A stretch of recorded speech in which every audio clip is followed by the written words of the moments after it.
लगने की नौबत आ गई है। और ये दुकान हम नहीं कह रहे, आप लोग कह रहे हैं।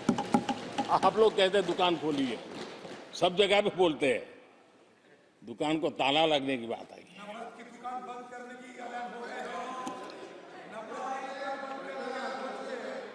यहाँ हमारे दादा अपनी आदत छोड़ नहीं पाते हैं, वो वहां से बैठे बैठे कमेंट कर रहे हैं परिवारवाद की। मैं जरा समझा देता हूँ। आज माफ करना अध्यक्ष महोदय, मैं जरा समय ले रहा हूँ। आज हम किस परिवारवाद की चर्चा करते हैं? अगर किसी परिवार में अपने बलबूते पर जन समर्थन से एक से अधिक अनेक लोग अगर राजनीतिक क्षेत्र में भी प्रगति करते हैं, उसको हमने कभी परिवारवाद नहीं कहा है। हम परिवारवाद की चर्चा वो करते हैं जो पार्टी परिवार चलाता है, जो पार्टी परिवार के लोगों को प्राथमिकता देती है, जो पार्टी के सारे निर्णय परिवार के लोग ही करते हैं, वो परिवारवाद है। न राजनाथ जी की कोई पॉलिटिकल पार्टी है, न अमित शाह की कोई पॉलिटिकल पार्टी है। और इसलिए जहां एक परिवार को पार्टियां लिखी जाती हैं, वो लोकतंत्र में उचित नहीं है। लोकतंत्र में पार्टी अनेक एक परिवार के 10 लोग राजनीति में आए, कुछ बुरा नहीं है। हम तो चाहते हैं नौजवान लोग आए।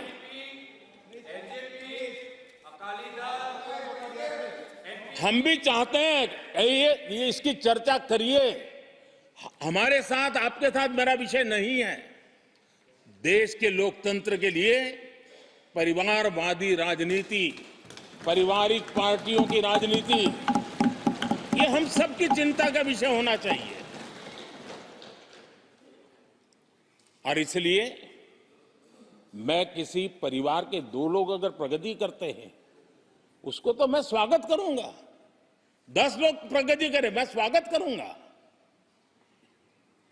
देश में जितनी नई पीढ़ी अच्छे लोग आए, स्वागत योग्य है। सवाल यह है कि परिवार ही पार्टियां चलाती है। पक्का है कि ये अध्यक्ष नहीं होगा तो उसका बेटा होगा, ये नहीं होगा तो उसका बेटा होगा।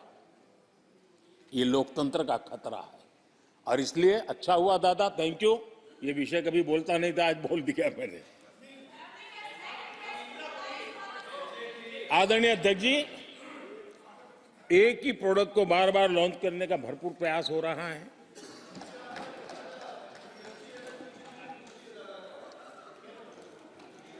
आदरणीय अध्यक्ष जी, कांग्रेस एक परिवार में उलझ गई है। देश के करोड़ों परिवार की आकांक्षाएं और उपलब्धियां वो देख पा ही नहीं रहे, देख सकते नहीं। अपने परिवार के बाहर देखने की तैयारी नहीं है। और कांग्रेस में एक कैंसिल कल्चर डेवलप हुआ है। कुछ भी है कैंसिल, कुछ भी है कैंसिल। ये एक ऐसे कैंसिल कल्चर में कांग्रेस फंस गई है। अगर हम कहते हैं मेक इन इंडिया, तो कांग्रेस कहती है कैंसिल।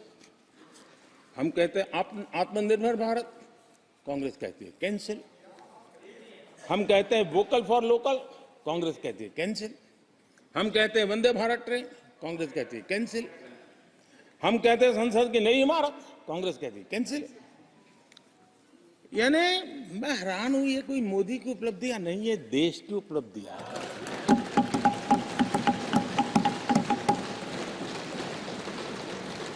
इतनी नफरत कब तक पाले रखोगे? और उसके कारण देश की सफलताएं, देश के अचीवमेंट, उसको भी कैंसिल करके आप बैठ गए हो।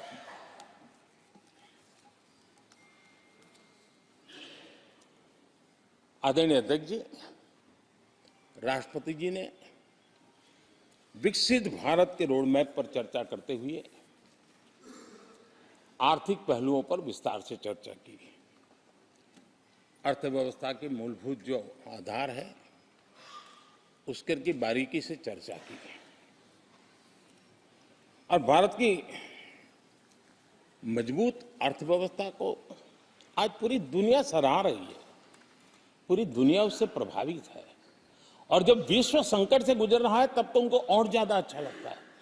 G20 समिट के अंदर सारे देश ने देखा है कि पूरा विश्व भारत के लिए क्या सोचता है, क्या कहता है, क्या आशा करता है।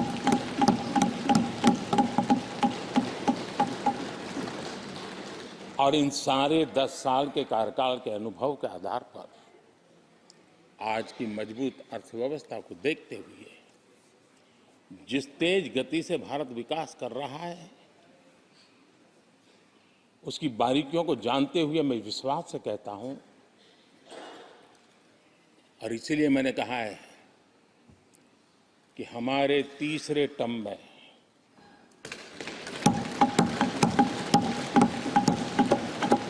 भारत दुनिया की तीसरी बड़ी आर्थिक ताकत बनेगा।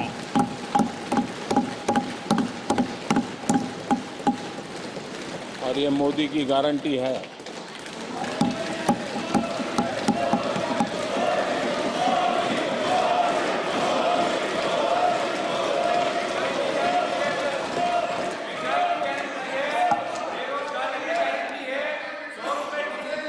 माननीय अध्यक्ष जी, इनको पहले मौका नहीं दिया था क्या? सबको मौका दिया है ना? हाँ,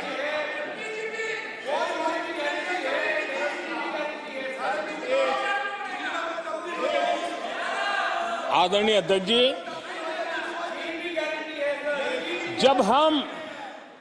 जब हम दुनिया की तीसरी बड़ी आर्थिक शक्ति बनकर के उभरेंगे कहते हैं, तो हमारे विपक्ष में बैठे कुछ साथी कैसा कुतर्क देते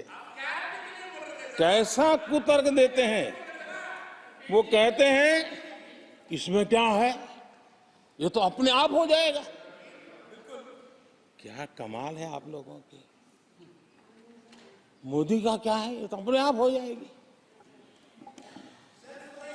मैं जरा सरकार की भूमिका क्या होती है इस सदन के माध्यम से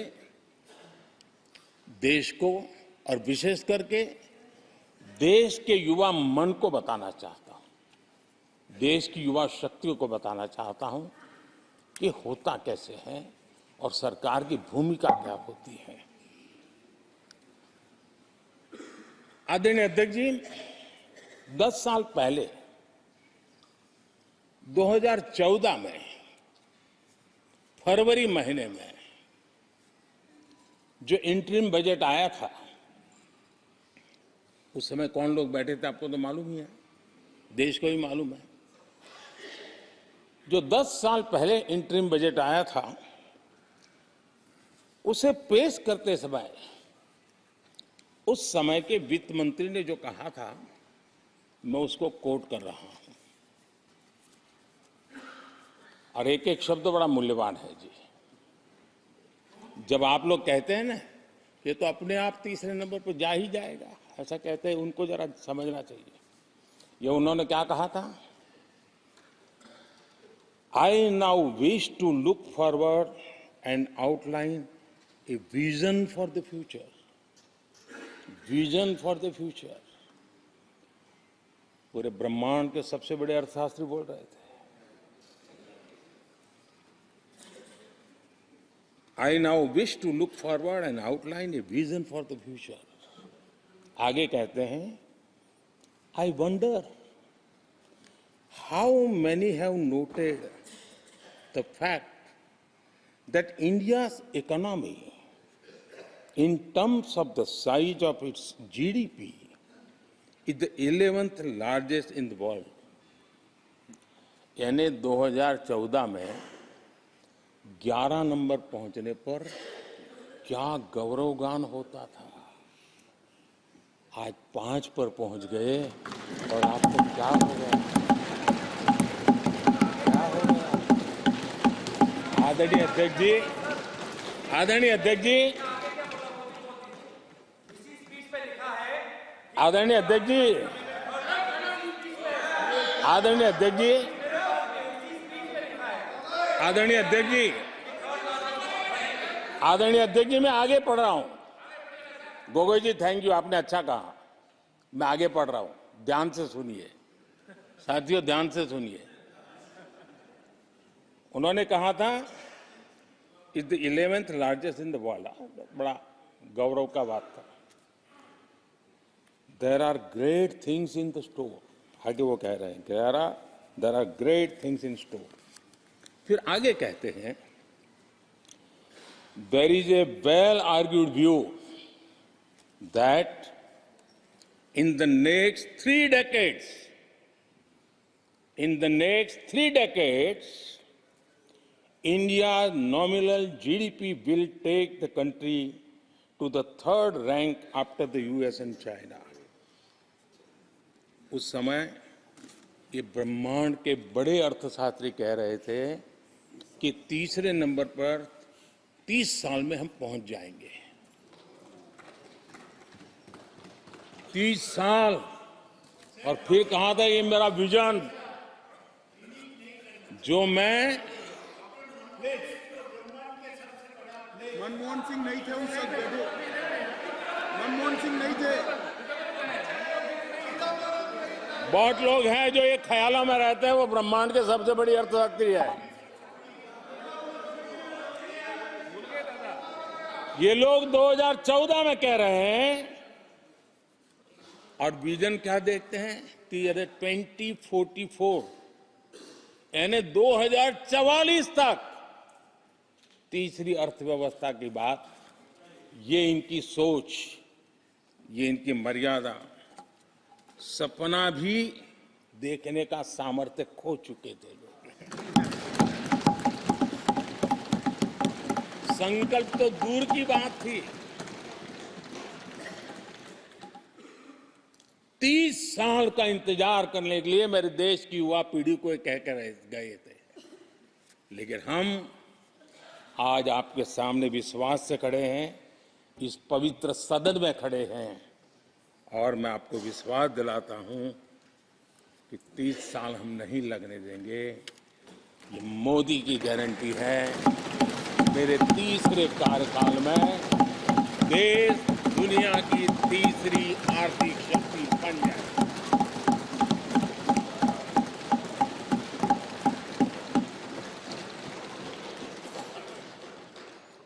कैसे लक्ष्य रखते थे, इनकी सोच कहां तक जाती थी, दया आती है। और आप लोग 11 नंबर पे बड़ा गर्व कर रहे थे, अब 5 नंबर पहुंचा दिए जी। लेकिन अगर 11 पर पहुंचने से आपको खुशी होती थी तो 5 नंबर पहुंचने पर भी खुशी होनी चाहिए। देश 5 नंबर पर पहुंचा, आपको खुशी होनी चाहिए। इस बीमारी में फंसे पड़े हो। आदरणीय अध्यक्ष जी, भाजपा सरकार की काम करने की स्पीड, हमारे लक्ष्य कितने बड़े होते हैं, हमारा हौसला कितना बड़ा होता है, वो आज पूरी दुनिया देख रही है।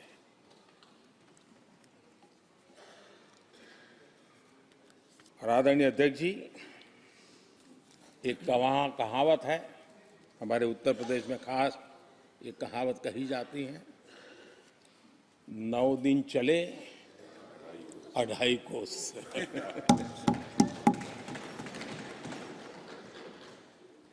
और मुझे लगता है कि ये कहावत पूरी तरह कांग्रेस को परिभाषित कर देती है। ये कांग्रेस की सुस्त रफ्तार, कांग्रेस की सुस्त रफ्तार का कोई मुकाबला नहीं। आज देश में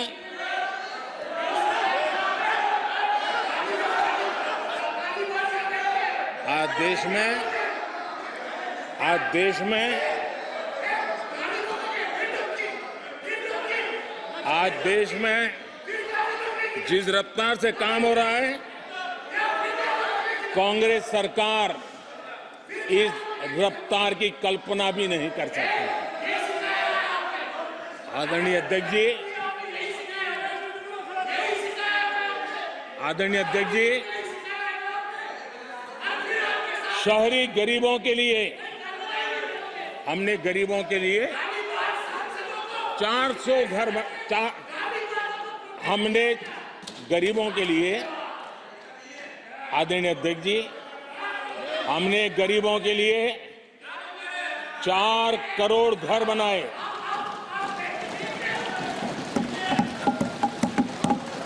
और शहरी गरीबों के लिए 80 लाख पक्के मकान शहरी गरीबों के लिए बने।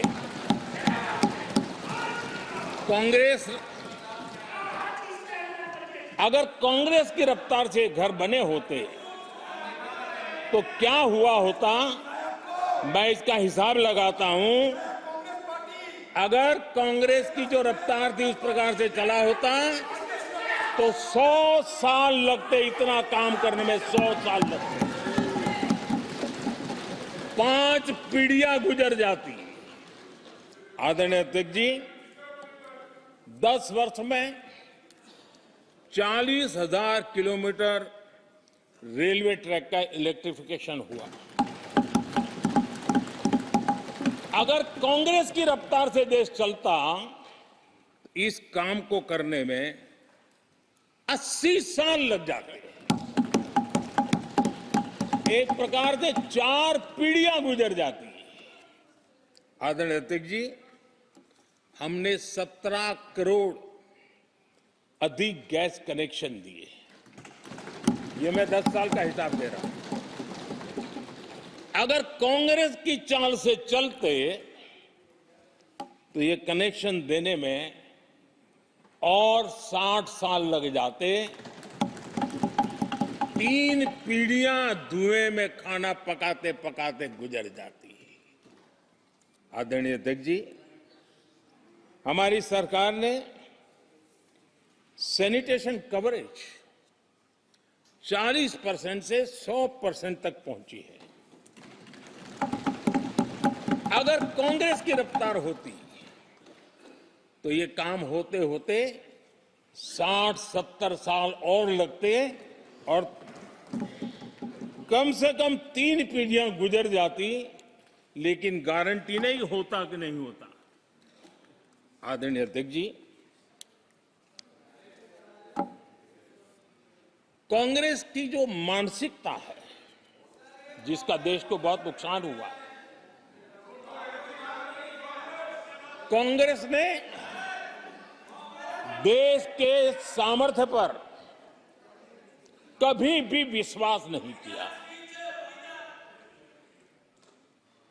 वे अपने आप को शासक मानते रहे और जनता जनार्दन को हमेशा कमतर आंकते गए, छोटा आंकते गए। आदरणीय अध्यक्ष जी, देश के नागरिकों के लिए कैसा सोचते थे, मैं जानता हूं। मैं नाम बोलते ही उनको जरा चुभन होगी, लेकिन 15 अगस्त लाल किले से प्रधानमंत्री नेहरू ने जो कहा था, वो मैं जरा पढ़ता हूं। लाल किले से भारत के प्रथम प्रधानमंत्री ने जो कहा था वो पढ़ रहा हूं, नेहरू जी ने। उन्होंने कहा था, हिंदुस्तान में काफी मेहनत करने की आदत आम तौर से नहीं है। हम इतना काम नहीं करते जितना कि यूरोप वाले या जापान वाले या चीन वाले या रूस वाले या अमेरिका वाले करते हैं। ये नेहरू जी लाल किले से बोल रहे हैं। यह न समझिए, यह न समझिए कि यह न समझिए कि वह कौमें, ये न समझिए कि वह कौमें कोई जादू से खुशहाल हो गई। वो मेहनत से हुई है और अक्ल से हुई है। ये उनको सर्टिफिकेट दे रहे हैं, भारत के लोगों को नीचा दिखा रहे हैं।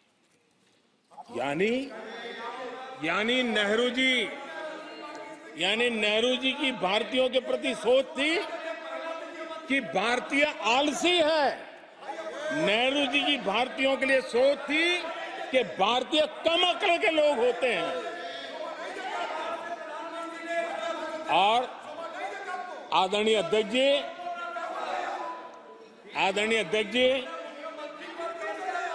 इंदिरा जी की सोच भी उससे ज्यादा अलग नहीं थी। इंदिरा जी ने जो लाल किले से 15 अगस्त को कहा था, लाल किले से 15 अगस्त को इंदिरा जी ने कहा था, दुर्भाग्यवश हमारी आदत ये है कि जब कोई शुभ काम पूरा होने को होता है तो हम आत्मतुष्टि की भावना से ग्रस्त हो जाते हैं और जब कोई कठिनाई आ जाती है तो हम ना उम्मीद हो जाते हैं। कभी कभी तो ऐसा लगने लगता है कि पूरे राष्ट्र ने ही पराजय भावना को अपना लिया है। आज कांग्रेस के लोगों को देख करके लगता है कि इंदिरा जी भले देश के लोगों का आकलन सही न कर पाए, लेकिन कांग्रेस का एकदम सटीक आकलन उन्होंने किया।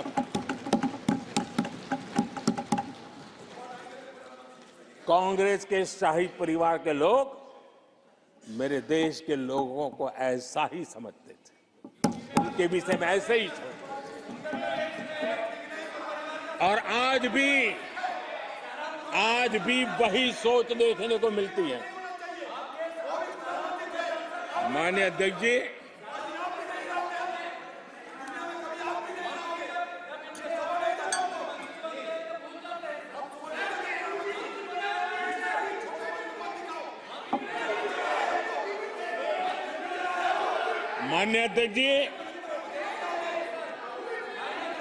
कांग्रेस का विश्वास हमेशा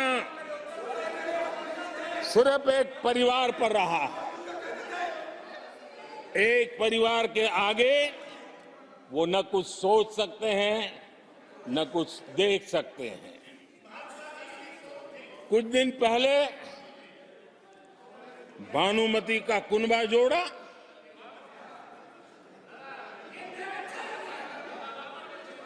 लेकिन फिर एकला चलो रे करने लग गए। कांग्रेस के लोगों ने नया मोटर मैकेनिक का काम सीखा है और इसलिए अलाइनमेंट क्या होता है उसका ज्ञान तो हो गया होगा, लेकिन मैं देख रहा हूं अलायंस का ही अलाइनमेंट बिगड़ गया।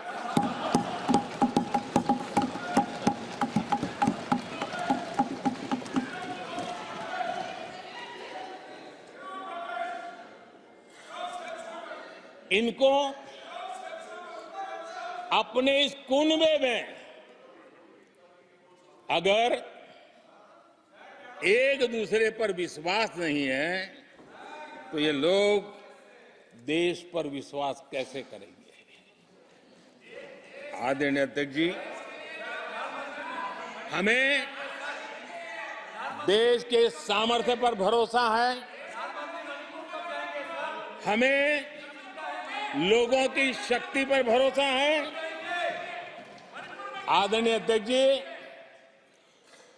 देश की जनता ने हमें जब पहली बार सेवा करने का अवसर दिया तो हमने पहले कार्यकाल में यूपीए के समय के जो गड्ढे थे वो गड्ढे भरने में हमारा काफी समय और शक्ति लगी। हम पहले कार्यकाल में वो गड्ढे भरते रहे। हमने दूसरे कार्यकाल में नए भारत की नींव रखी और तीसरे कार्यकाल में हम विकसित भारत को निर्माण को नई गति देंगे। आदरणीय अध्यक्ष जी,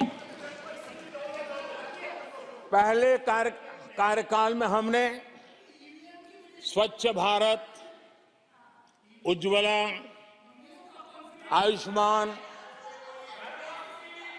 आयुष्मान भारत, बेटी बचाओ बेटी पढ़ाओ, उसी प्रकार से सुगम्य भारत, डिजिटल इंडिया, ऐसे कितने ही जनहित के कामों को अभियान का स्वरूप देकर के आगे बढ़ाए। टैक्स व्यवस्था आसान हो, इसके लिए जीएसटी जैसे निर्णय लिए और हमारे इन कामों को देख करके जनता ने भरपूर समर्थन दिया, जनता ने बहुत आशीर्वाद दिए, पहले से भी ज्यादा आशीर्वाद दिए और हमारा दूसरा कार्यकाल प्रारंभ हुआ। दूसरा कार्यकाल संकल्पों और वचनों की पूर्ति का कार्यकाल रहा।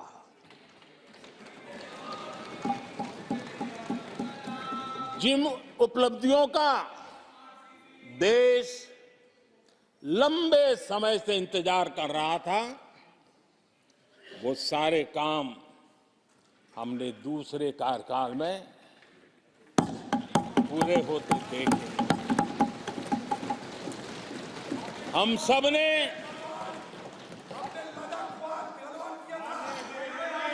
सब ने 370 खत्म होते हुए देखा।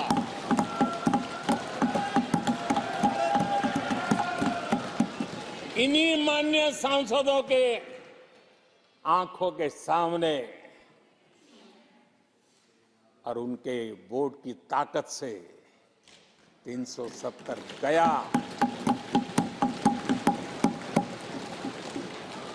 नारी शक्ति वंदन अधिनियम ये दूसरे कार्यकाल में कानून बना।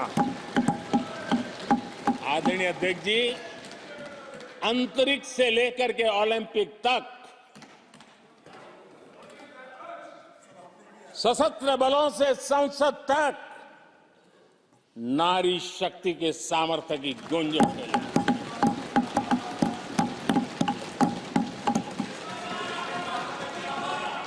ये नारी शक्ति के सशक्तिकरण को आज देश ने देखा है। आदरणीय अध्यक्ष जी, उत्तर से दक्षिण तक, पूरब से पश्चिम तक लोगों ने दशकों से अटकी भटकी लटकी योजनाओं को समयबद्ध तरीके से पूरे होते हुए देखे। आदरणीय अध्यक्ष जी, अंग्रेजी शासन के पुराने दंड प्रधान कानूनों से हम प्लीज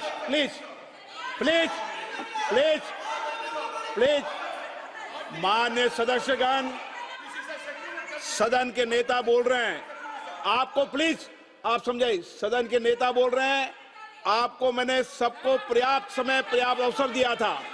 यह तरीका गलत है, यह हमें मर्यादा बना के रखना पड़ेगा। प्लीज बैठे बैठे कोई टिप्पणी नहीं करेगा। Please please please please no, गलत तरीका, गलत तरीका। माननीय प्रधानमंत्री जी,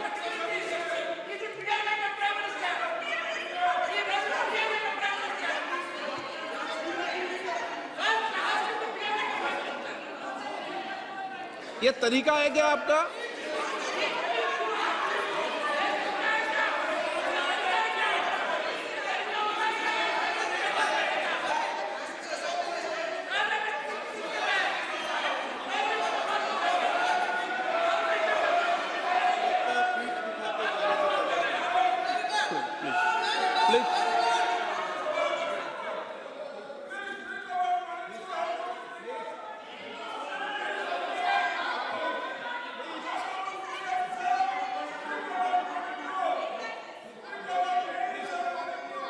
आदरणीय अध्यक्ष जी,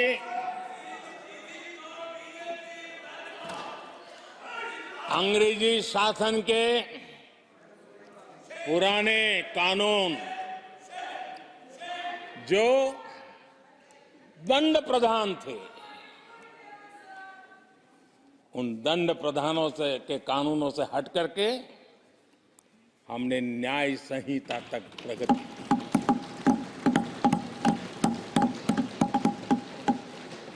हमारी सरकार ने सैकड़ों ऐसे कानूनों को समाप्त किया जो अप्रासंगिक हो गए थे। सरकार ने 40,000 से ज्यादा कंप्लायंसेस खत्म कर दिए। आदरणीय अध्यक्ष जी, भारत ने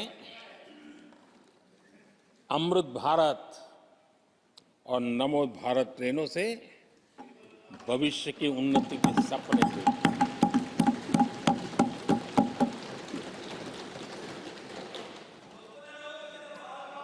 आदरणीय अध्यक्ष जी, देश के गांव-गांव ने, देश के कोटि-कोटि जनों ने विकसित भारत की संकल्प यात्रा देखी है और सैचुरेशन के पीछे कितनी मेहनत की जाती है, उसके हक की चीज उसको मिले, उसके दरवाजे दस्तक देकर के देने का प्रयास देश पहली बार देख रहा है।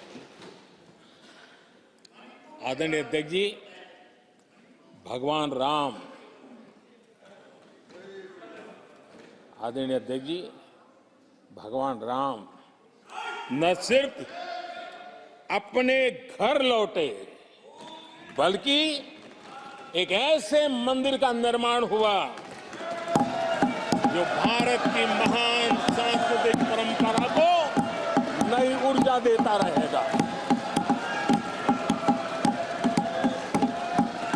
और आदरणीय अध्यक्ष जी, अब हमारी सरकार का तीसरा कार्यकाल भी बहुत दूर नहीं है। ज्यादा से ज्यादा 100-125 दिन बाकी है। और अब की बार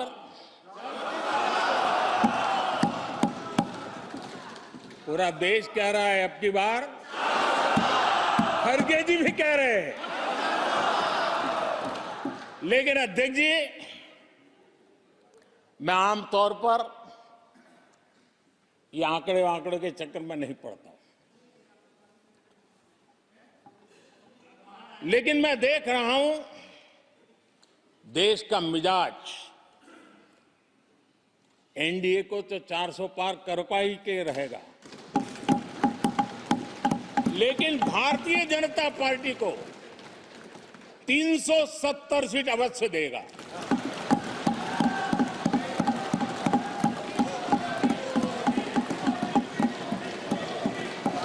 बीजेपी को 370 सीट और एनडीए को 400 पार।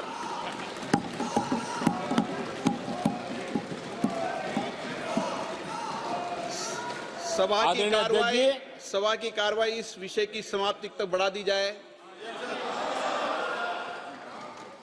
आदरणीय अध्यक्ष जी,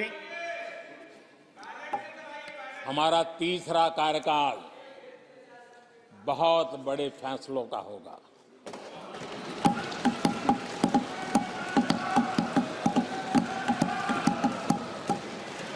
मैंने लाल किले से कहा था और राम मंदिर प्राण प्रतिष्ठा के समय भी मैंने उसको दोहराया था। मैंने कहा था, देश को अगले 1000 वर्षों तक समृद्ध और सिद्धि के शिखर पर देखना चाहिए। तीसरा कार्यकाल अगले 1000 वर्षों के लिए एक मजबूत नींव रखने का कार्यकाल होगा।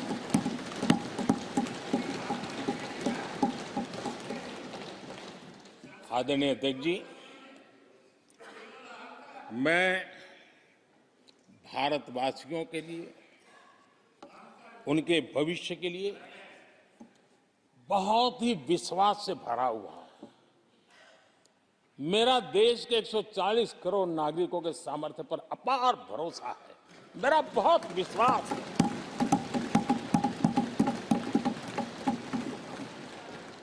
दस वर्षों में 25 करोड़ लोग गरीबी से बाहर आए।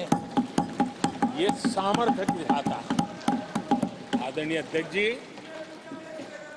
मैंने हमेशा कहा है कि गरीब को अगर साधन मिले, गरीब को अगर संसाधन मिले, गरीब को अगर स्वाभिमान मिले, तो हमारा गरीब गरीबी को परास्त करने का सामर्थ्य रखता है। और हमने वो रास्ता चुना और मेरे गरीब भाइयों ने गरीबी को परास्त करके दिखाया है। और इसी सोच के साथ हमने गरीब को साधन दिए, संसाधन दिए, सम्मान दिया, स्वाभिमान दिया। 50 करोड़ गरीबों के पास आज बैंक खाता है। कभी वो बैंक से गुजर नहीं पाता। 4 करोड़ गरीबों के पास पक्का घर है। घर उसके स्वाभिमान को एक नया सामर्थ्य देता है। 11 करोड़ से अधिक परिवारों को पीने का शुद्ध जल पानी नल से मिल रहा है। 55 करोड़ से अधिक गरीबों को आयुष्मान भारत कार्ड मिला है। घर में कोई भी बीमारी आ जाए, उस बीमारी के कारण फिर से वो गरीबी की तरफ लुढ़क न जाए, उसको भरोसा है कितनी भी बीमारी क्यों ना आ जाए, मोदी बैठा है। 80 करोड़ लोगों को मुफ्त अनाज की सुविधा दी गई है। आदरणीय अध्यक्ष जी, मोदी ने उनको पूछा जिनको पहले कोई पूछता तक नहीं था। देश में पहली बार रेहड़ी पटरी वाले साथियों के बारे में सोचा गया। पीएम स्वनिधि योजना से आज वो ब्याज के चक्कर से बाहर निकले, बैंक से पैसे लेकर अपने कारोबार को बढ़ा रहे हैं। देश में पहली बार हाथ का हुनर जिनका सामर्थ्य है, जो राष्ट्र का निर्माण भी करते हैं, ऐसे मेरे विश्वकर्मा साथियों के बारे में सोचा गया। उनको आधुनिक टूल, आधुनिक ट्रेनिंग, पैसों की मदद, विश्व एक मार्केट उनके लिए खुल जाए, ये मेरे विश्वकर्मा भाइयों के लिए हमने कहा। देश में पहली बार पीवीटीजी यानी जनजातियों में भी अति पिछड़े जो हमारे भाई बहन हैं, संख्या बहुत कम है, वोट के हिसाब से किसी को नजर नहीं जाती। हम वोट से परे हैं, हम दिलों से जुड़े हैं। और इसलिए पीवीटीजी जातियों के लिए पीएम जनमन योजना बना करके उनके कल्याण का मिशन मोड में काम उठाया है। इतना ही नहीं, सरहद के जो गांव थे, जिनको आखिरी गांव करके छोड़ दिया गया था, हमने वो आखिरी गांव को पहला गांव बना करके विकास की पूरी दिशा बदल दी। आदरणीय अध्यक्ष जी, मैं जब बार बार मिलेट्स की वकालत करता हूं, मिलेट्स की दुनिया के अंदर जाकर के चर्चा करता हूं, G20 के देशों को लोगों के सामने गर्व के साथ मिलेट्स परोसता हूं, तो उसके पीछे मेरे दिल में 3 करोड़ से ज्यादा मेरे छोटे किसान हैं जो मिलेट्स की खेती करते हैं। इनका कल्याण, इससे हम जुड़े हुए हैं। आदरणीय अध्यक्ष जी, जब मैं वोकल फॉर लोकल की बात करता हूं, जब मैं मेक इन इंडिया की बात करता हूं, तब मैं करोड़ों गृह उद्योग, लघु उद्योग, कुटीर उद्योग, उससे जुड़े हुए मेरे लाखों परिवारों के साथ उनके कल्याण के लिए सोचता है। आदरणीय अध्यक्ष जी, खादी, कांग्रेस पार्टी ने उसको भुला दिया, सरकारों ने भुला दिया। आज मैं खादी के ताकत देने में सफलतापूर्वक आगे बढ़ा हूं, क्योंकि खादी के साथ, हैंडलूम के साथ करोड़ों बुनकरों की जिंदगी लगी हुई है। मैं उनके कल्याण को देखता हूं। आदरणीय अध्यक्ष जी, हमारी सरकार हर कोने में गरीबी को निकालने के लिए, गरीब को समृद्ध बनाने के लिए अनेक विविध प्रयासों को कर रही है। जिनके लिए वोट बैंक ही था, उनके लिए उनका कल्याण संभव नहीं था। हमारे लिए उनका कल्याण राष्ट्र का कल्याण है और इसलिए हम उसी रास्ते पर चल पड़े। आदरणीय अध्यक्ष जी, कांग्रेस पार्टी ने, यूपीए सरकार ने ओबीसी समुदाय के साथ भी कोई न्याय नहीं किया, अन्याय किया। इन लोगों ने ओबीसी नेताओं का अपमान करने में कोई कोर कसर नहीं छोड़ी है। कुछ दिन पहले जब कर्पूरी ठाकुर जी को भारत रत्न दिया, हमने वो सम्मान किया। लेकिन याद करिए, उस कर्पूरी ठाकुर अति पिछड़े समाज से ओबीसी समाज के उस महापुरुष के साथ क्या व्यवहार हुआ था, किस प्रकार से उनके साथ जुल्म किया। 1970 में बिहार के मुख्यमंत्री बने तो उनको पद से हटाने के लिए कैसे कैसे खेल खेले गए थे।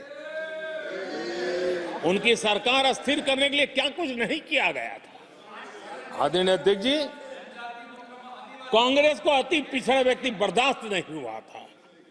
1987 में जब कांग्रेस के पास पूरे देश में उनका झंडा फहरता था, सत्ता ही सत्ता थी, तब उन्होंने कर्पूरी ठाकुर को प्रतिपक्ष के नेता के रूप में स्वीकार करने से मना कर दिया। और कारण क्या दिया? वो संविधान का सम्मान नहीं कर सकते। जिस कर्पूरी ठाकुर ने पूरा जीवन लोकतंत्र के सिद्धांतों के लिए, संविधान की मर्यादाओं के लिए खपा दिया, उनका अपमान करने का काम कांग्रेस पार्टी ने किया था। आदरणीय अध्यक्ष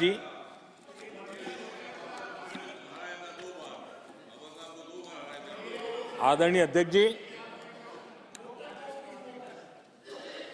कांग्रेस के हमारे साथियों को आजकल इस पर बहुत चिंता जताते हैं कि सरकार में ओबीसी कितने लोग हैं, कितने पद पर कहां, उसके हिसाब किताब करते रहते हैं। लेकिन मैं हैरान हूं, उनको इतना सबसे बड़ा ओबीसी नजर नहीं आता है। कहां आंखें बंद करके बैठ जाते हैं। आदरणीय अध्यक्ष जी, जरा मैं ये दुनिया भर की चीजें करते हैं, मैं कहना चाहता हूं, ये क्लास है। ये यूपीए के समय एक एक्स्ट्रा कॉन्स्टिट्यूशनल बॉडी बनाई गई थी, जिसके सामने सरकार की कुछ नहीं चलती थी। नेशनल एडवाइजरी काउंसिल, जरा कोई निकाल करके देखे उसमें क्या कोई ओबीसी था क्या? जरा निकाल के देखिए। इतनी बड़ी बड़ी पावरफुल बॉडी बनाई थी और वो तो अपॉइंट कर रहे थे। आदरणीय अध्यक्ष जी, पिछले 10 वर्षों में नारी शक्ति के सशक्तिकरण को लेकर के अनेक विविध कदम उठाए गए। नारी के नेतृत्व में समाज के सशक्तिकरण पर काम किया गया है। आदरणीय अध्यक्ष जी, अब देश की बेटी हिंदुस्तान में कोई ऐसा सेक्टर नहीं है जहां देश की बेटियों के लिए दरवाजे बंद हो।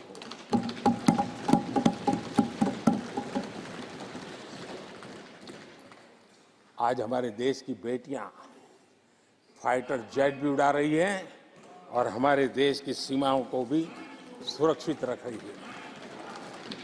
आदरणीय अध्यक्ष महोदय, ग्रामीण व्यवस्था अर्थव्यवस्था हमारी है। Women self help group 10 crore बहनें जुड़ी है और आर्थिक गतिविधि करती है और ग्रामीण अर्थव्यवस्था को वो नई ताकत दे रही है।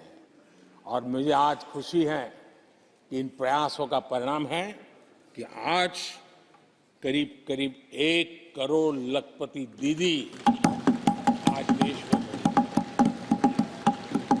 और जब मेरी उनसे बातें होती है, उनका जो आत्मविश्वास देखता हूं, मेरा पक्का विश्वास है हम जिस तरह आगे बढ़ रहे हैं, आने वाले हमारे कार्यकाल में 3 करोड़ लखपति दीदी हमारे देश के अंदर देखेंगे। आप कल्पना कर सकते हैं गांव की अर्थव्यवस्था को कितना बड़ा बदलाव हो जाएगा। आदरणीय अध्यक्ष जी, हमारे देश में बेटियों के संबंध में जो पहले सोच थी, समाज के घर में घुस गई थी, दिमाग में भी घुस गई थी, आज वो सोच कितनी तेजी से बदल रही है। थोड़ा सा बारीकी से देखेंगे तो हमें पता चलेगा कितना बड़ा सुखद बदलाव आ रहा है। पहले अगर बेटी का जन्म होता था तो चर्चा होती थी, अरे खर्चा कैसे उठाएंगे, इसको कैसे पढ़ाएंगे, उसके आगे की जिंदगी का एक प्रकार से कोई बोझ है, ऐसी चर्चाएं हुआ करती थी। आज बेटी पैदा होती है तो पूछा जाता है, अरे सुकन्या समृद्धि अकाउंट खुला कि नहीं खुला। बदलाव। आदरणीय जी, पहले सवाल होता था प्रेग्नेंट होने पर नौकरी नहीं कर पाओगे।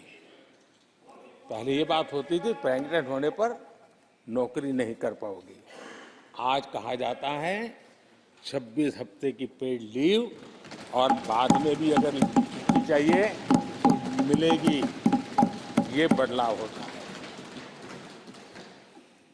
पहले समाज में सवाल होते थे कि महिला होकर नौकरी क्यों करना चाहती हो, क्या पति की सैलरी कम पड़ रही, ऐसे सवाल होते थे।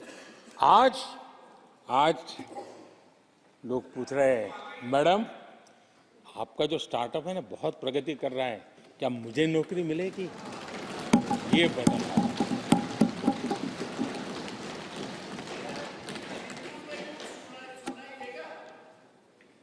आदरणीय अध्यक्ष जी, एक समय था जब सवाल पूछा जाता था कि बेटी की उम्र बढ़ रही है, शादी कब करोगे। बेटी की उम्र बढ़ रही है, शादी कब करोगे। आज पूछा जाता है, बेटी पर्सनल और प्रोफेशनल दोनों कामों को संतुलित कितना बढ़िया करती हो, कैसे करती हो।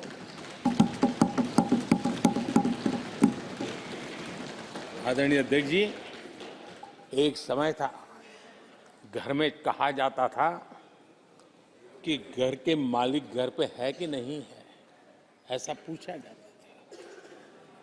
घर के मुखिया को बुलाइए, ऐसा कहते थे।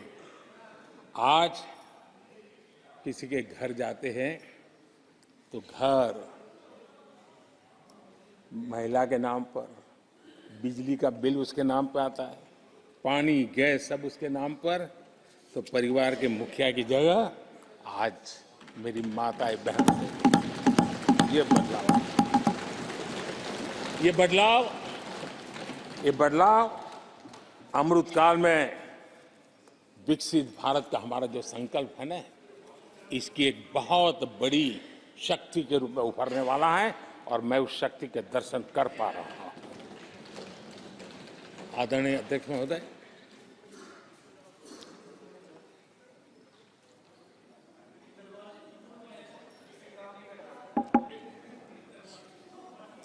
किसानों के लिए आंसू बहाने की आदत मैंने बहुत देखी है। किसानों के साथ कैसा कैसा विश्वासघात किया गया है, ये देश ने देखा है। कांग्रेस के समय कृषि के लिए कुल वार्षिक बजट होता था 25,000 करोड़ रुपया। आदरणीय अध्यक्ष जी, हमारी सरकार का बजट है 1.25 करोड़ रुपया। आदरणीय अध्यक्ष जी, कांग्रेस ने अपने 10 साल के कार्यकाल में 7 लाख करोड़ रुपया का धान और गेहूं किसानों से खरीदा था। हमने 10 वर्ष में करीब 18 लाख करोड़ का धान गेहूं।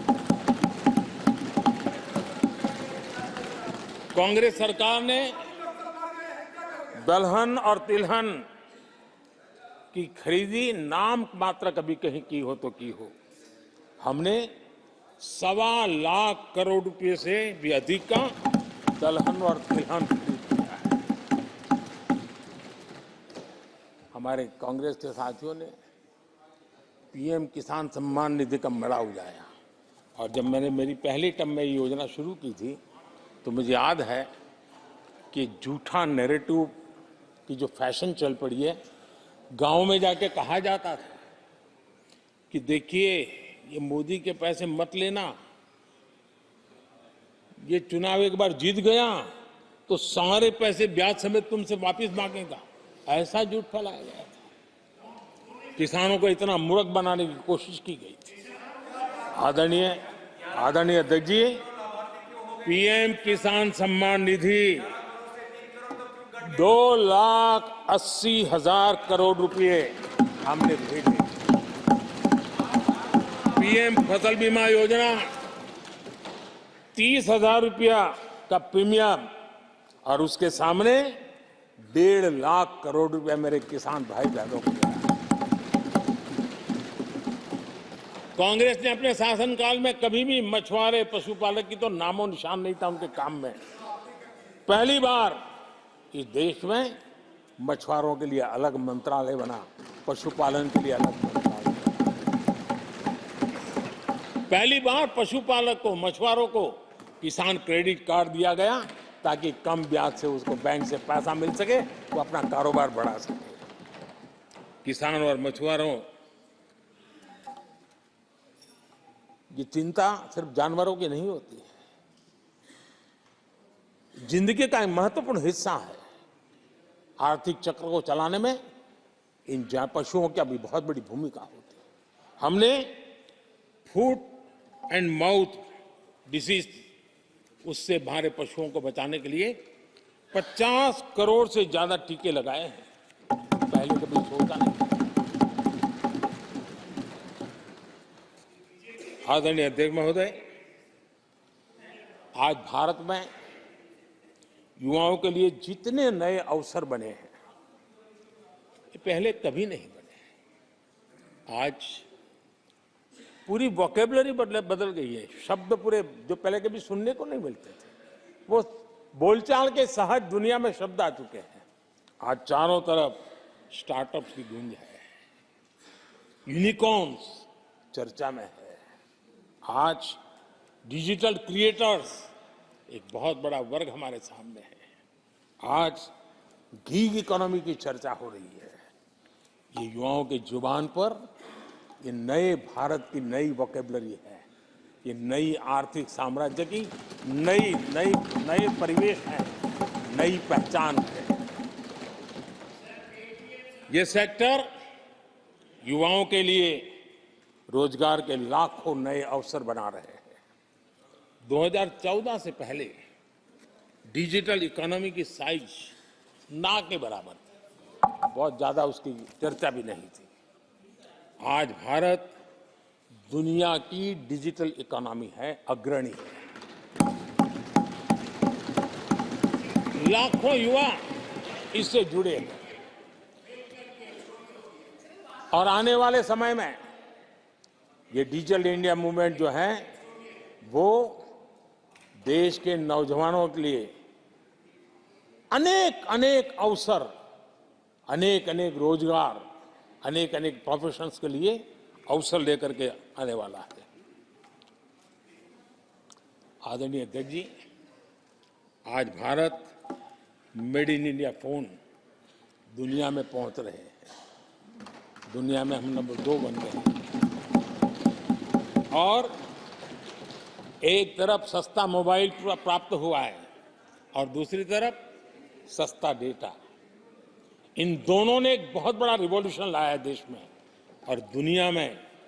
हम जिस कीमत पे आज हमारे नौजवानों को ये प्राप्त करवा रहे हैं, सबसे कम कीमत पर करवा रहे हैं और वो एक कारण बना है।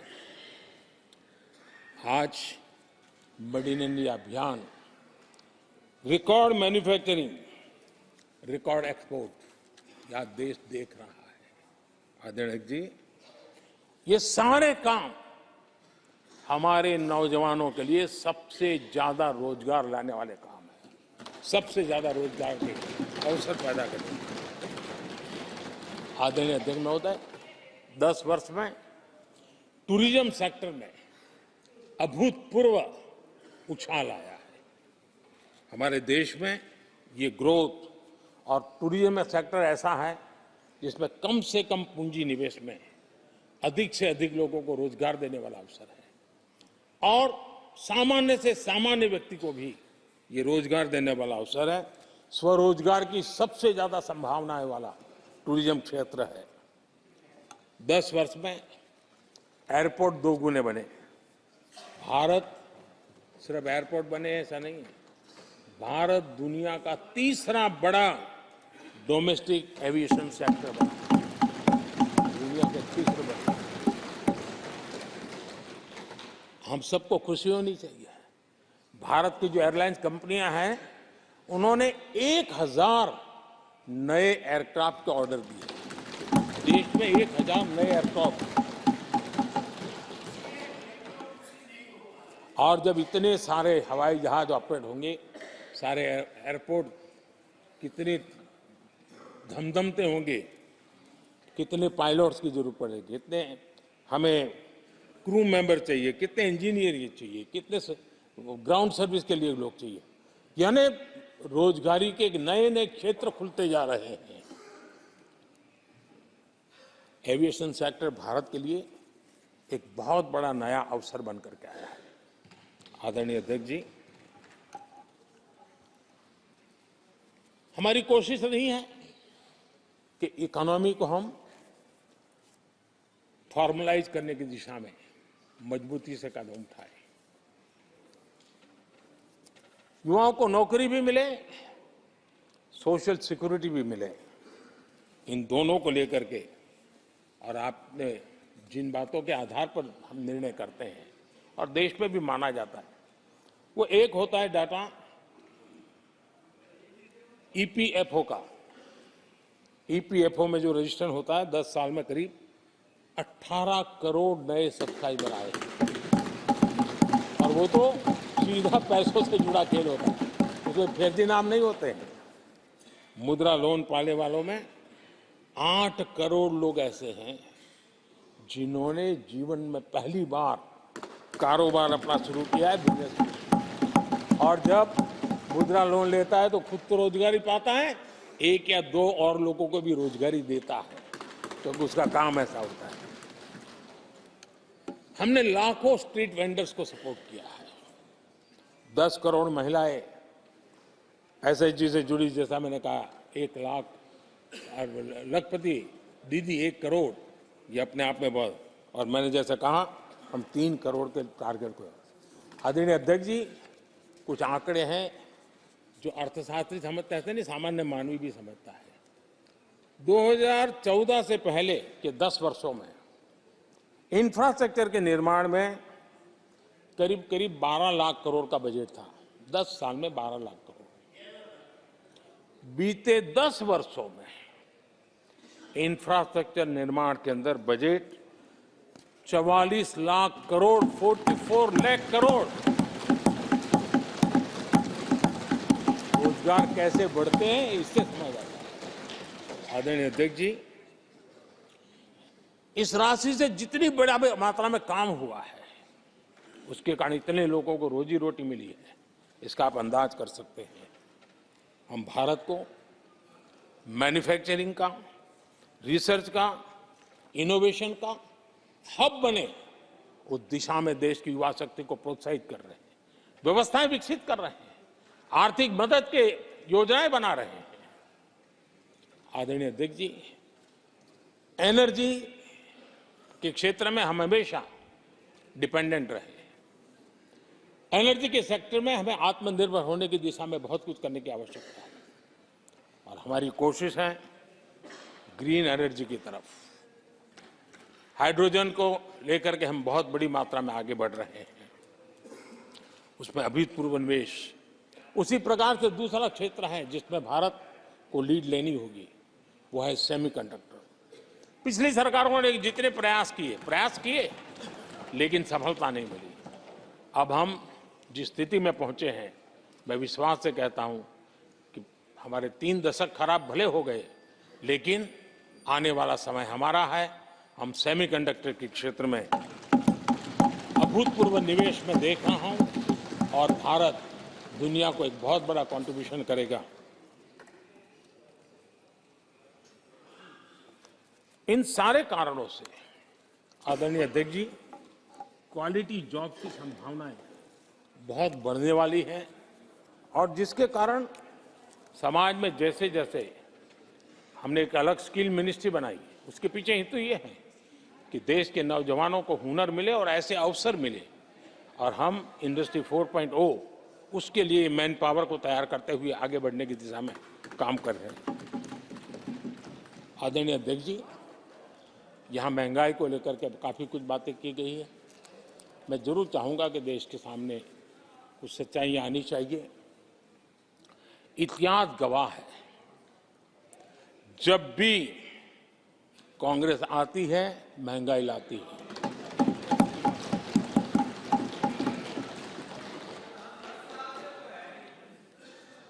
मैं कुछ वक्तव्य इस सदन में आज कहना चाहता हूं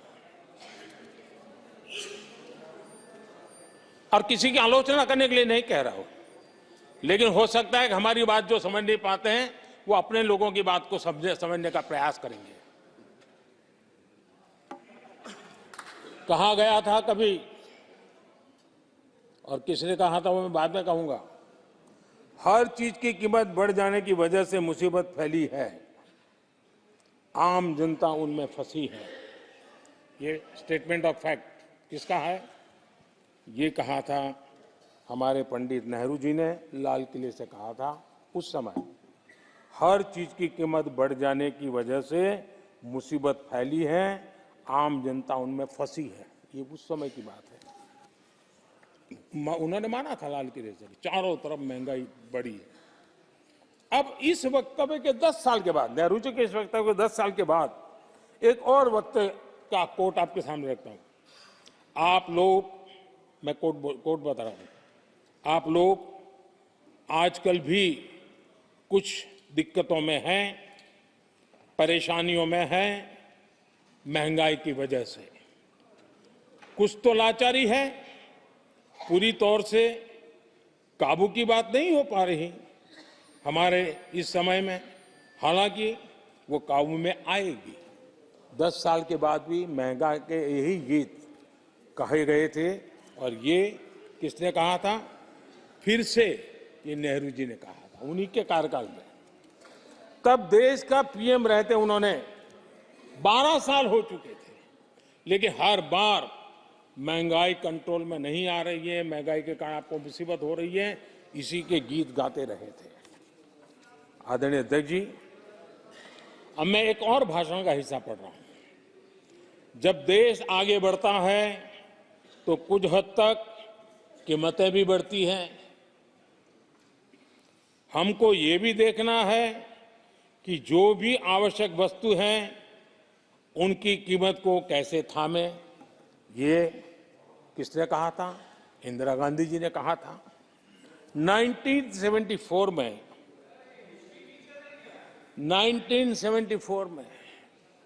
जब देश में सारे उन्होंने दरवाजे ताले लगा दिए थे, लोगों को जेल में बंद कर दिया था, 30% महंगाई थी, 30%।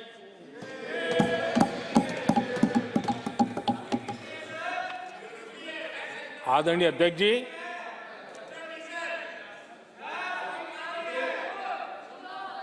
अपने भाषण में यहां तक कहा गया था,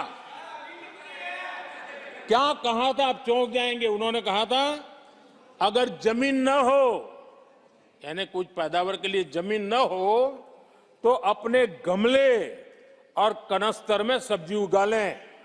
ये ऐसी सलाहें उच्च पद पर बैठे हुए लोग दिया करते थे। जब देश में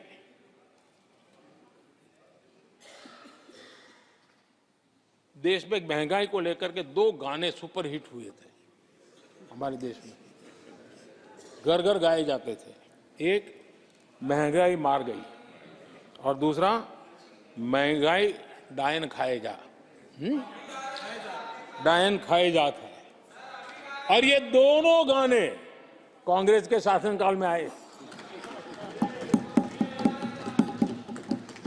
आदरणीय अध्यक्ष जी, यूपीए के शासनकाल में महंगाई डबल डिजिट में थी, डबल डिजिट में महंगाई थी, इसको नकार नहीं सकते हैं। और यूपी का सरकार का तर्क क्या था जी? असंवेदनशीलता। ये कहा गया था कि महंगी आइसक्रीम खा सकते हो तो महंगाई का रोना क्यों रो रहे हो, ये कहा गया था, ये कहा गया था। जब भी कांग्रेस आई है, उसने महंगाई को ही मजबूत किया। आदरणीय अध्यक्ष जी, हमारी सरकार ने महंगाई को लगातार नियंत्रण में रखा है। दो युद्ध के बावजूद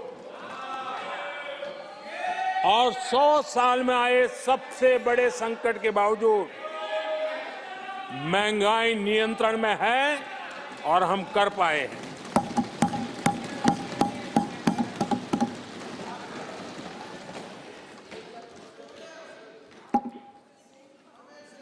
आदरणीय अध्यक्ष जी, यहां पर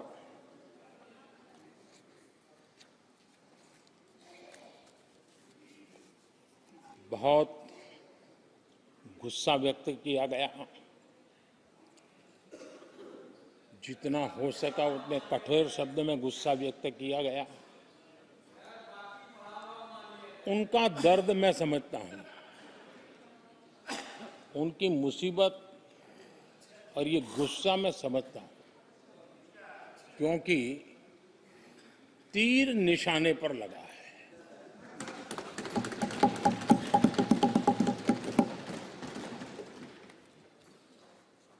भ्रष्टाचार पर एजेंसियां एक्शन ले रही हैं,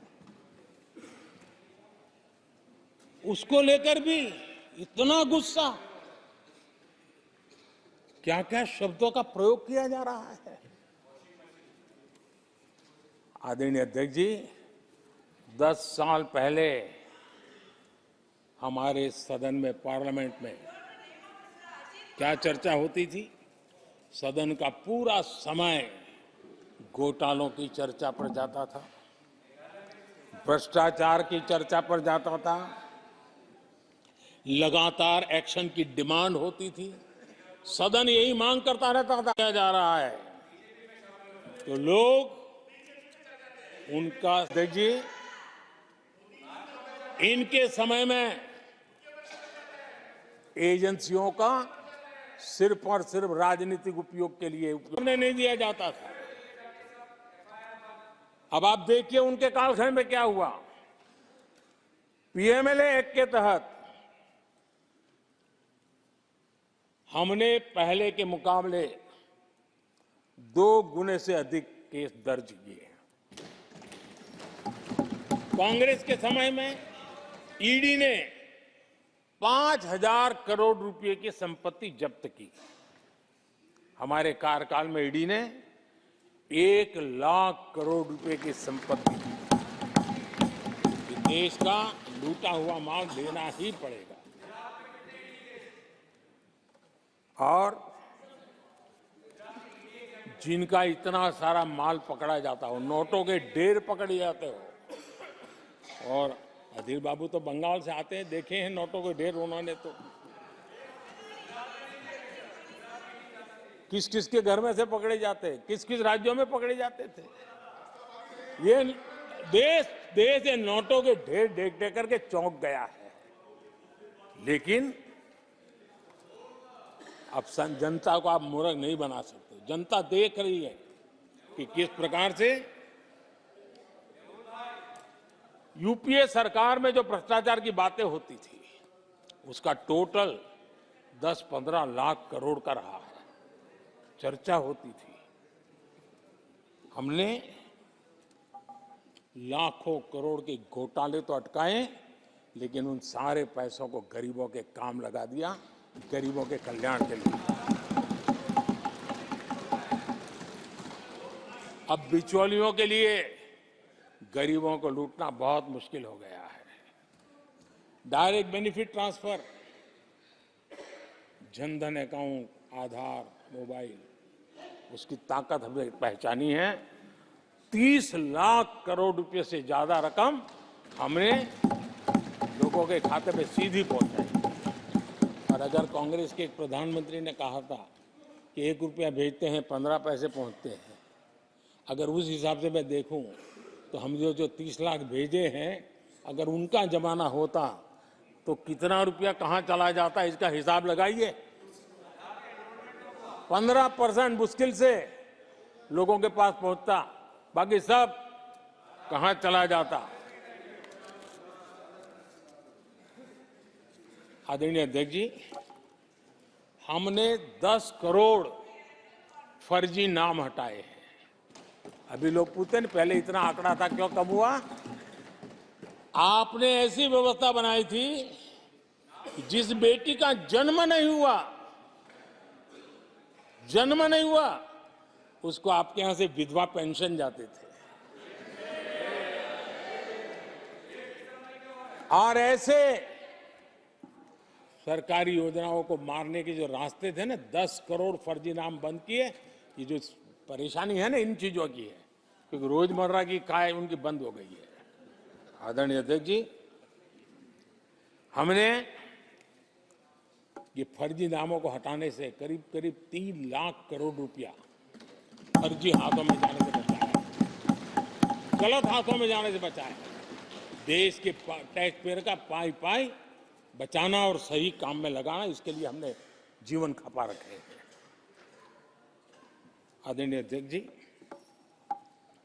सभी राजनीतिक दलों को भी सोचने की जरूरत है और समाज में भी जो लोग बैठे हैं उनको देखने की जरूरत है। आज देश का दुर्भाग्य है, पहले तो क्लासरूम में भी कोई अगर चोरी करता था, किसी की कॉपी करता था, तो वो भी 10 दिन तक अपना मुंह किसी को दिखाता नहीं था। आज जो भ्रष्टाचार के आरोप जिन पे सिद्ध हो चुके हैं, जो जेलों में समय निकाल करके पैरोल पर आए, आज वॉशिंग मशीन से भी बड़ा कंधे पे लेकर के महिमा मंडन कर रहे हैं ऐसे चोरों का सार्वजनिक जीवन में।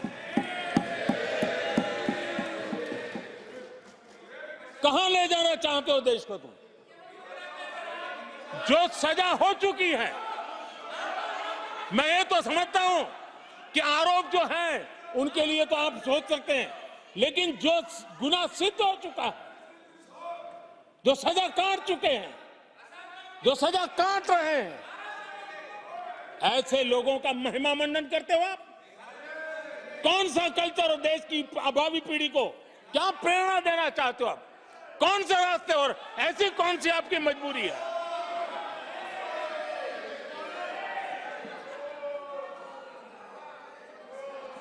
और ऐसे लोगों का महिमा मंडन किया जा रहा है, उनको महान बताया जा रहा है। जहां संविधान का राज है, जहां लोकतंत्र है, माननीय अध्यक्ष जी, ऐसी बातें लंबी नहीं चल सकती हैं। ये लोग लिख करके रखे हैं, ये जो महिमा मंडन का काम चल रहा है उनका, वो अपने ही खात्मे की चिट्ठी पे सिग्नेचर कर रहे हैं लोग।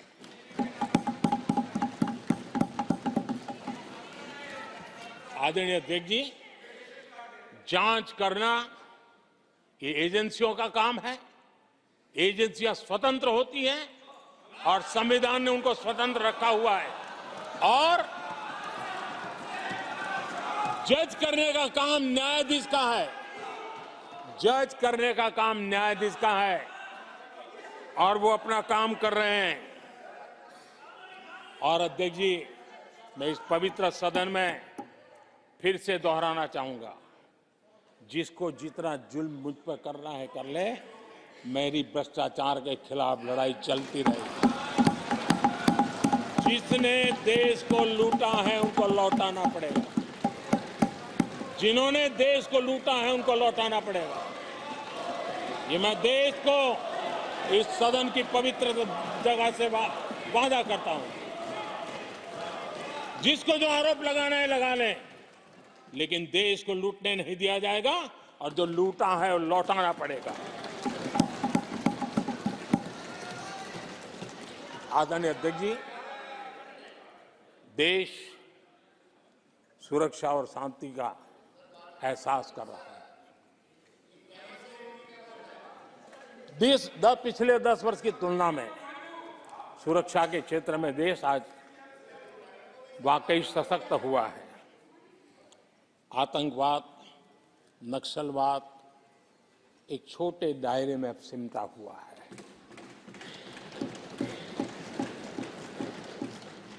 लेकिन भारत की जो टेररिज्म के प्रति जीरो टॉलरेंस नीति है, आज पूरे विश्व को भी भारत की इस नीति की तरफ चलने के लिए मजबूर होना पड़ा।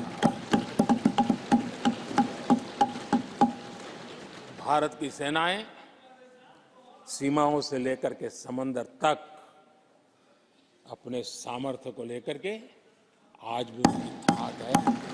हमें हमारी सेना के पराक्रम पर गर्व होना चाहिए। हम कितना ही उनके मोरल तोड़ने की कोशिश करें, मुझे मेरी सेना पर भरोसा है। मैंने उनके सामर्थ्य को देखा है। कुछ राजनेता सेना के लिए हल्के फुल्के शब्द बोल दें, इससे मेरे देश की सेना डिमोरलाइज होगी। ये सपनों में कोई रहते तो निकल जाए। देश के मूड को वो खत्म नहीं कर सकते। और किसी के एजेंट बन करके इस प्रकार की भाषा अगर कहीं से भी उठती है, देश कभी स्वीकार नहीं कर सकता है। और जो खुलेआम देश में अलग देश बनाने की वकालत करते हैं,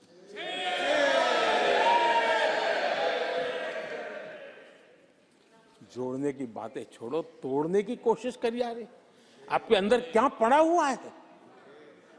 क्या इतने टुकड़े करके अभी भी आपके मन को समाधान नहीं हुआ है? देश के इतने टुकड़े कर चुके हो आप, और टुकड़े करना चाहते हो? कब तक करते रहोगे? आदरणीय अध्यक्ष जी, इसी सदन में अगर कश्मीर की बात होती थी तो हमेशा चिंता का स्वर निकलता था, छिटाकशी होती थी, आरोप प्रत्यारोप होते थे। आज जम्मू कश्मीर में अभूतपूर्व विकास की चर्चा हो रही है और गर्व के साथ हो रही है। पर्यटन लगातार बढ़ रहा है। G20 समिट होती है वहां, पूरा विश्व आज उसकी सराहना करता है। आर्टिकल 370 को लेकर के कैसा हुआ बना के रखा था। कश्मीर के लोगों ने जिस प्रकार से उसको गले लगाया है, कश्मीरी जनता ने जिस प्रकार से गले लगाया है, और आखिर के ये समस्या किसकी देन थी? किसने देश के माथे पर मारा था? किसने भारत के संविधान के अंदर इस प्रकार की दरार करके रखी हुई थी? आदरणीय अध्यक्ष जी, अगर नेहरू जी का नाम लेते हैं तो उनको बुरा लगता है, लेकिन कश्मीर को जो समस्याएं झेलनी पड़ी उसके मूल में उनकी ये सोच थी और उसी का परिणाम है देश को भुगतना पड़ा। जम्मू कश्मीर के लोगों को, देश के लोगों को नेहरू जी की गलतियों का बहुत बड़ी कीमत चुकानी पड़ी है। आदरणीय अध्यक्ष जी, वो भले गलतियां करके गए, लेकिन हम मुसीबतें झेल करके भी गलतियों सुधारने के लिए हमारी कोशिश जारी रखेंगे। हम रुकने वाले नहीं हैं। हम देश के लिए काम करने के लिए निकले हुए लोग हैं। हमारे लिए नेशन फर्स्ट है। आदरणीय अध्यक्ष जी, मैं सभी राजनीतिक दलों के नेताओं से आग्रह करूंगा, सभी माननीय सदस्यों से आग्रह करूंगा, भारत के जीवन में एक बहुत बड़ा अवसर आया है। वैश्विक परिवेश में भारत के लिए बड़ा अवसर आया है। एक नए आत्मविश्वास के साथ आगे बढ़ने का अवसर आया है। राजनीति अपनी जगह पे होती है, आरोप प्रत्यारोप अपनी जगह पर होता है, लेकिन देश से बढ़कर कुछ नहीं होता है। और इसलिए आइए मैं निमंत्रण देता हूं आपको, कंधे से कंधा मिलाकर के हम देश के निर्माण के लिए आगे बढ़े। राजनीति में किसी भी जगह पर रहते हुए भी राष्ट्र निर्माण में आगे बढ़ने में कोई रुकावट नहीं आती। आप इस राह को मत छोड़िए। मैं आपका साथ मांग रहा हूं, मां भारती के कल्याण के लिए साथ मांग रहा हूं। मैं विश्व के अंदर जो अवसर आया है, उस अवसर को बुलाने के लिए आपका साथ मांगता हूं। मैं आपका सहयोग चाहता हूं 140 करोड़ देशवासियों की जिंदगी को और समृद्ध बनाने के लिए और सुखी बनाने के लिए। लेकिन अगर आप साथ नहीं दे सकते हैं और अगर आपका हाथ ईंटें फेंकने पर ही तुला हुआ है, तो आप लिख करके रखिए, आपकी हर ईंट को मैं विकसित भारत की नींव मजबूत करने के लिए लगाऊंगा। आपके हर पत्थर को मैं विकसित भारत के जो सपनों को लेकर के अब चले, उसकी नींव मजबूत करने के लिए मैं लगाऊंगा और देश को हम उस समृद्धि की ओर लेके जाएंगे। जितने पत्थर उछाल लीजिए, आपका हर पत्थर भारत के समृद्ध, भारत के विकसित भारत के सपने को समृद्ध बनाने के लिए हर पत्थर को मैं काम में ले लूंगा। ये भी मैं आपको विश्वास दिलाता हूं। आदरणीय अध्यक्ष जी, मैं जानता हूं साथियों की तकलीफें मैं जानता हूं, लेकिन वो जो कुछ भी बोलते हैं मैं दुखी नहीं होता और दुखी होना भी नहीं चाहिए, क्योंकि मैं जानता हूं ये नामदार है, हम कामदार हैं। और हम कामदारों को तो नामदारों से सुनना ही पड़ता है। ये तो नामदार कुछ भी कहते रहें, कुछ भी कहने का उनको तो जन्मजात अधिकार मिले हुए हैं, और हम कामदारों को सुनना होता है। हम सुनते भी रहेंगे और देश को सहजते भी रहेंगे, देश को आगे बढ़ाते रहेंगे। आदरणीय अध्यक्ष जी, आपने मुझे इस पवित्र सदन में आदरणीय राष्ट्रपति जी के उद्बोधन को समर्थन करने के लिए बोलने का अवसर दिया। मैं आदरणीय राष्ट्रपति जी के उद्बोधन को समर्थन देते हुए, धन्यवाद प्रस्ताव पर आभार व्यक्त करते हुए मेरी वाणी को विराम देता हूं। तमाम बड़ी खबरों के लिए बने रहिए किन्नी टाइम्स के साथ। वीडियो को लाइक करें, चैनल को सब्सक्राइब करना ना भूलें।